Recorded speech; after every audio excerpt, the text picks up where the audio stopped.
The situation has become more intense since new leadership in Ukraine took over less than 2 weeks ago. And before that, there were violent protests between police and people against the former Ukrainian president. Russian President Vladimir Putin isn't recognizing the new government, and he moved troops into an area called Crimea that appears to be divided.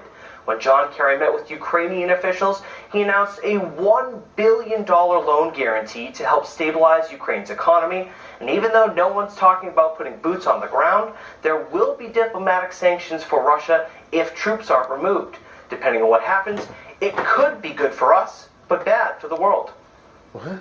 If this leads to some sort of disruption in supplies or barriers being built, that could actually wind up having positive effects in the United States. But at the same time, you wind up with a unstable system.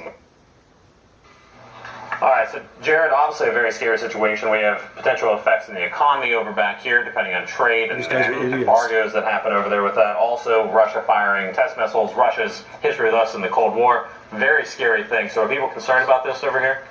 People are very scared, and when I talked about, what kind of involvement we should have, it was kind of a dicey subject. People say as far as troops getting involved, absolutely not. But when it comes to diplomatic sanctions and sitting down at the table, some are for it, some are against it. It would be democratic of the United States to step in and help them out. I think that they should deal with their own problems and we should deal with ours. Political experts say at this point anything is possible, but we shouldn't worry about our troops getting involved. All right, thank you very much for that update, Jared. We appreciate it. Folks, a check of your weather with Ken is next.